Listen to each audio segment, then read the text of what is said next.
¿Qué tal a todos? Hoy vamos a estudiar una segunda solución. Específicamente vamos a estudiar una ecuación lineal homogénea de segundo orden y vamos a encontrar su solución general. Acompáñame. Aquí tengo una ecuación y esta es homogénea. En el segundo renglón tengo otra ecuación que esta no es homogénea. Fíjate que tengo los coeficientes y las derivadas enésimas en orden decreciente. Aquí tengo la derivada enésima, aquí tengo la derivada enésima menos 1, etcétera, etcétera, hasta que llegue a la segunda, la primera y a la expresión que no tiene la derivada, y es homogénea porque está igualada a 0. La segunda ecuación, está igualado a otra función que la llama g de x. Esta ecuación no es homogénea porque no está igualada a 0. En este video específicamente vamos a tratar las homogéneas de segundo orden, es decir, tengo la segunda derivada y sus coeficientes, que es el principio de superposición. Aquí dice que tengo varias soluciones, y1, y2 hasta y sub k, que son las soluciones de esa ecuación homogénea. Si todas ellas las expreso como una suma, a esto yo lo llamo el principio de superposición. Y bueno, la solución general que vamos a expresar es esto que está de verde, la forma en que voy a expresar la solución general de una ecuación homogénea, es decir, C1 por la primera solución más C2 por la segunda solución, y así sucesivamente dependiendo la cantidad de soluciones que tengamos. A continuación vamos a encontrar el método general para encontrar una segunda solución dada la primera. Aquí tengo mi ecuación lineal de segundo orden y es homogénea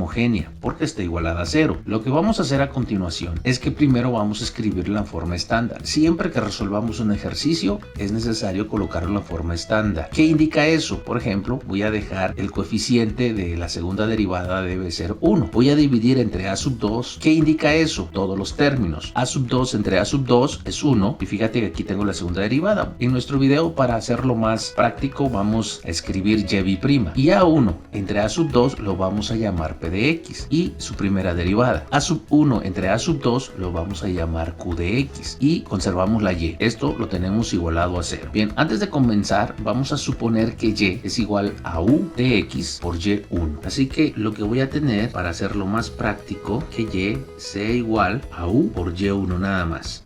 Y entonces ya no vamos a tener que escribir tanto. Pero para ello necesito encontrar las primeras dos derivadas, es decir, voy a encontrar que y' vamos a desarrollarlo como la derivada de un producto, es decir, u por la derivada de y1 más y1 por la derivada de u, que en este caso sería u'. Ya tengo mi primera derivada y la función de y. Y ahora vamos a encontrar la segunda derivada. Y aquí lo vamos a tratar como si fuera nuevamente un producto de u con la derivada de y1 y y1 con la derivada de u'. Aquí tengo u por la derivada de y1, así que la derivada de la derivada sería la segunda derivada, más este segundo término que es la derivada de y1 por la derivada de u, que en este caso voy a colocar u'. Ahora vamos a derivar el segundo término, es decir, el primer término que es y1 por la derivada de u', en este caso su derivada sería u', más el segundo término que es u' por la derivada del primer término, que la derivada de y1 es y1'. Vamos a simplificar esta derivada y si pueden apreciar detenidamente, aunque esté en diferente orden, y1' y u' está también aquí, así que este término y este que está acá son semejantes. Así que me va a quedar u y1' más este término y este término se van a hacer dos veces, y1' por u' más y1 por u'.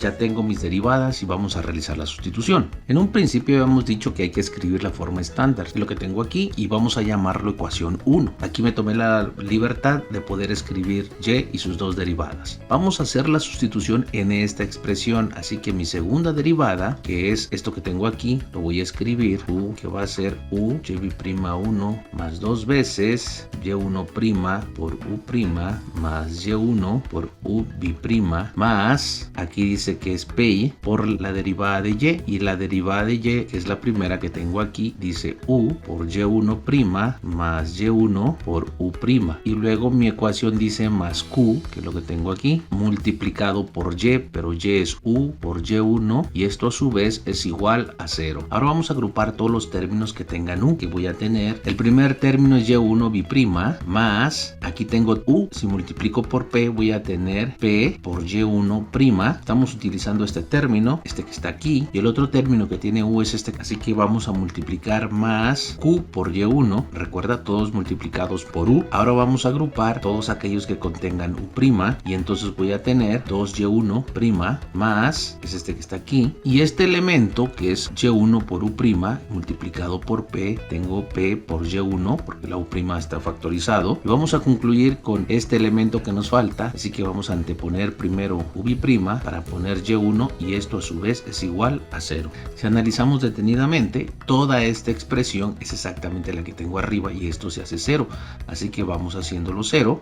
Voy a ordenar y voy a escribir esta expresión primero, así que voy a tener y1 por u' más 2y1' más p por y1, todo esto multiplicado por u' y lo vamos a igualar a 0. Vamos a subir esto un poco más para que no nos estorbe. Vamos a hacer un cambio de variable para poder trabajarla como si fuera una ecuación lineal. Vamos a llamar que w sea u' y entonces la derivada de w pues va a ser u'.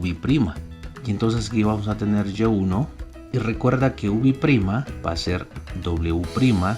Y voy a tener 2y1' más p y1. Todo esto lo vamos a multiplicar por u', pero u' ahora se convirtió en w. Si separo variables, w con w tengo w', este lo voy a traer a dividir, y 2y1' más p y1 va a dividir a y1, todo esto por w. Ya la w la pasamos al otro lado, y entonces aquí tengo la derivada de w sobre w más la derivada de y1 sobre y1 más p, que me va a dividir y1 sobre y1. Tengo la derivada de w sobre w más 2 veces y1' sobre y1. Ahora, como esto está respecto a x, aquí le voy a agregar una x, y y1 entre y1 sería 1 por p, solamente me queda p, pero vamos a expresarlo respecto a x. Ahora vamos a integrar todos los términos. Voy a tener la derivada de w sobre w más 2 veces mi integral de y1', la derivada de y1 sobre y1 respecto a x, y esta p positiva vamos a pasarlo al lado derecho, que quede así, y lo vamos a integrar también. Tengo tres términos, vamos a integrarlo. La primera me queda el logaritmo de w más 2 veces, vuelve a quedar logaritmo de y1 menos la integral de p, vamos a escribir ahora sí completo respecto a x. Lo voy a dejar expresado porque no sé en realidad quién es p en este momento, y como ya integramos vamos a escribir más c. Vamos a hacer uso de las propiedades. Voy a escribir un solo logaritmo, tengo logaritmo de w, y este y1 vamos a colocarlo como una potencia. Recuerda que la suma la puedo expresar como un producto, que a su vez es igual a esta integral. Si empleamos una exponencial a cada lado de la igualdad, entonces el exponencial va a cancelar a nuestro logaritmo y solamente voy a tener w y1 al cuadrado, que a su vez es igual al exponencial, porque aquí si no lo puedo eliminar, la integral negativa de p de x, y aquí voy a tener multiplicado por e a la c, así que aquí vamos a tener lo mismo. Esto es una multiplicación, como las bases son las mismas, voy a llamar e a la c como c1 y solamente voy a tener esta integral elevado a la p de x, y esto a su vez es negativo. En un inicio habíamos mencionado que w es u', entonces aquí voy a escribir u' en vez de w, que a su vez es igual a c1 por e elevado a la integral negativa de p de x, y esta y1 cuadrada vamos a pasar a dividirlo aquí en este momento. Si yo integro a ambos lados la integral de la derivada, pues solamente voy a tener u, mi constante la voy a conservar. Recuerda que las constantes las podemos colocar en la parte exterior. Voy a tener los mismos términos más una constante que en este momento lo voy a llamar c2. Para mitigar esto, vamos a tomar el valor que C1 tome el valor de 1 y la constante 2 tome el valor de 0. Y entonces mi expresión va a tener esta forma. Si tomamos en cuenta estos valores, entonces C1 vale 1. Voy a prescindir de él y tendré solamente e elevado a una integral que dice que es p de x sobre y1 al cuadrado. Todo esto vamos a integrarlo respecto a x. Y también habíamos dicho en un inicio que y es igual a u por y1. Entonces u, vamos a hacer un pequeño despeje, es y entre y1. Así que esta u va a tomar el valor de y entre y1 por la integral de e por la misma expresión que ya traemos, y1 al cuadrado en dx. Ya estamos listos para expresar una segunda solución que me va a quedar este y1, vamos a pasar al otro lado como un producto negativo de p de x por dx entre y1 al cuadrado. Esta y vamos a llamarla y2, que va a ser la segunda expresión que voy a encontrar. Así que dado una solución, puedes encontrar una segunda solución usando esta expresión. Siempre recuerda colocar en la forma estándar y utilizar este procedimiento.